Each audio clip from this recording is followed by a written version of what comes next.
এবার বিপুল অঙ্কের জালনোট উদ্ধারে বড়সড় সাফল্য পেল মালদার বৈষ্ণবনগর থানার কুম্ভীরা ফাঁড়ির পুলিশ। জালনোট সহ পাকড়াও করল 2 পাচারকারীকে।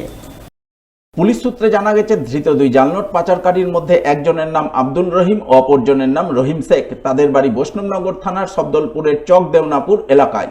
শুক্রবার ভোরের দিকে তারা বৈষ্ণবনগর থানার পার অনন্তপুর ঘাট এলাকায় সন্দেহজনকভাবে ঘোরাঘুরি করছিল। ওই সময় বিশেষ সূত্রে খবর পেয়ে কুম্ভীরা ফাঁড়ির পুলিশ তাদের পাকড়াও করে।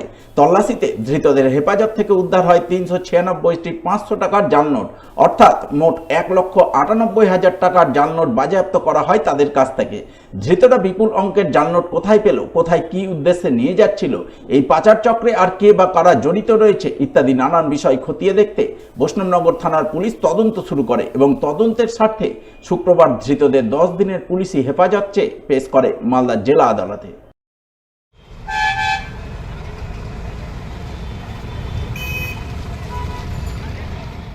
ভারতের 76তম প্রজাতন্ত্র দিবস উদযাপনের জোর প্রস্তুতি চলছে মালদায়। শুক্রবার সেই প্রস্তুতির ছবি নজরে এলো মালদার চাঁচলে।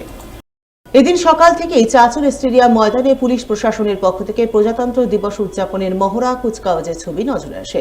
পুলিশ প্রশাসন, এনসিসি এবং বিভিন্ন স্কুল কলেজের ছাত্রছাত্রী মিলে মহড়া কুচকাওয়াজ করেন। উল্লেখ্য, প্রতি বছর 26শে জানুয়ারি সারা দেশের সাথে মালদাতেও প্রজাতন্ত্র দিবস উদযাপিত হয় মহা সমারোহে। সেই পরম্পরা বজায় রেখে এবারও জাঁকজমকপূর্ণভাবে চাঁচলে উদযাপিত হয় ভারতের 76তম প্রজাতন্ত্র দিবস।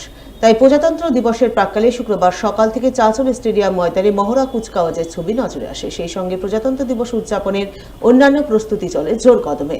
সেই সমস্ত প্রস্তুতি খতিয়ে দেখেন চাঁচল মহকুমার শাসক সৌভিক মুখার্জি, চাঁচল মহকুমার পুলিশ আধিকারিক সোমনাথ সাহা, চাঁচল থানার আইসি পূর্ণেন্দু কুণ্ডু সহ অন্যান্যরা।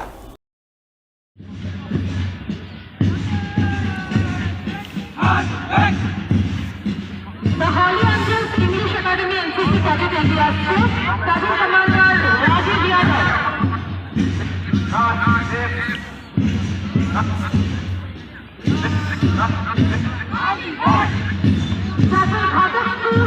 তারপরে এগিয়ে আসছে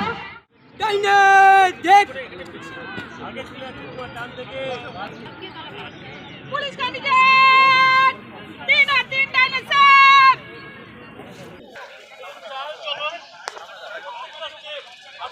এইদিকে চলে আসো, আরেক দিকে চলে আসো সবাই।